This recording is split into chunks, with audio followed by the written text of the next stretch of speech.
Hi again, it's Laura here to tell you all about episode 3 of the 40 Unfiltered series. And this one is going to be quite unfiltered. And it being a Friday, I thought, you know, it's the best time to talk about it because, yeah. So, I want to talk about coping mechanisms. Now, I've talked about burnout, I've talked about stress, and I've talked about how I wasn't managing it well at all. COVID was a pretty tough time. I suffered my first panic attacks in COVID. My anxiety levels were through the roof, and just developed terrible, habits, coping mechanisms. My sleep was just never good.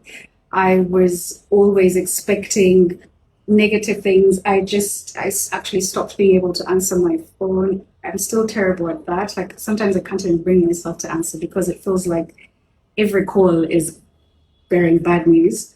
Um, and even when things got better, because Travelers have bounced back and really well, and I've built a really good team around it, I still was not able to calm myself down. My stress and anxiety threshold was just too high, and I wasn't doing enough to bring it down. I didn't have the right tools, so it just kept getting worse and worse. And things with my son just always got more difficult.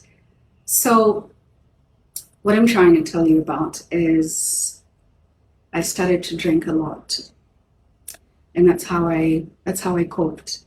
I drank to calm myself down. I drank to feel better. I drank to get courage to walk into events until I actually just stopped going for a couple of events, for many events. I drank to be able to socialize. I became quite introverted, and yet with my work and family, sometimes you just have to be social.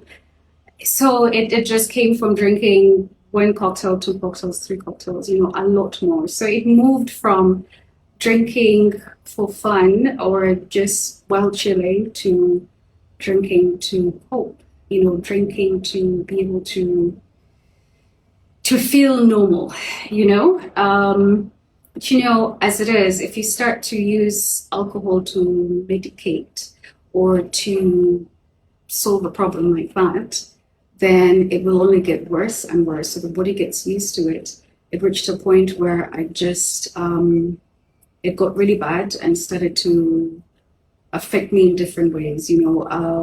I just started to get really forgetful. I was just not performing as well as I did. I think one thing that's always helped me is I've always built really good teams around me. I've always had very good support around me. So things just never fall apart like that.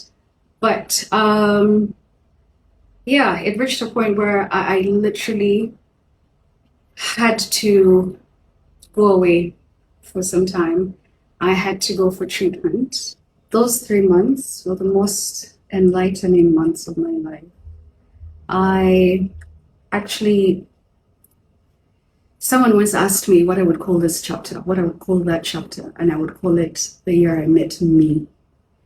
Why? Because I really got to learn so much about myself for the first time.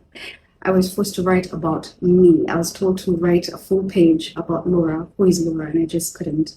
I'd attached myself so much to my son. I was Laura Travaneza or Laura Sharma's mom, and I never ever focused on me. Like I literally lived so mindlessly, the opposite of mindful.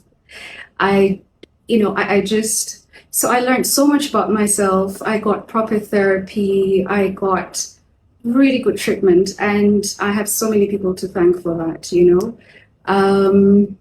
If I talked about all that, this video would be too long, but I will, whoever asks questions or reaches out, I will tell them all about it. But yes, what am I trying to say here is I got addicted to alcohol. And if I hadn't decided to go in for treatment, it would have ruined everything.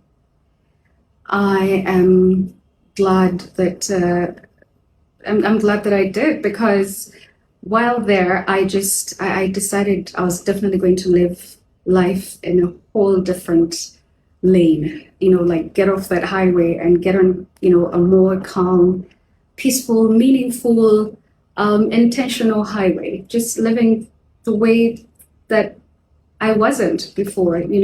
Why am I doing this again? Just sharing this because there could be a 20-year-old, 30-year-old out there going through the same thing, and to let them know that they're not alone and it happens. It's just always kept a secret. Obviously, this has opened up the world to, there's so many people dealing with this. I just didn't know the magnitude of it. I have, I'm part of support groups. It's really good. I actually really enjoy it. But how to not be me, how to not end up crashing this late in life. Don't get to 40. Don't let this happen to you. How to not let this happen to you. Be very mindful of your coping mechanisms. Notice when your habits are getting out of hand. Either you're getting addicted to your phone, you are drinking a bit more, or other substances, you are beginning to isolate, you're just getting a bit too anxious. Embrace therapy, talk to people, just be aware of it, be more self-aware. There's all these self-help groups and books and all that. Basically, don't get into it as late as I did. This is to help you shorten your learning curve. You don't have to go through what I went through, so be better. And I am here to answer any questions in the chat or whatever, or whoever wants to reach out to me. I will tell you where I went for treatment, how I did it, and how everything. Otherwise, my life is so much better. I have never been this happy, this peaceful, this energetic, this hopeful, and this full of life. And I absolutely love it. I wish I had done it sooner, but hey, everything happens for a reason, right? Everything in God's time. And that's it. See you next time.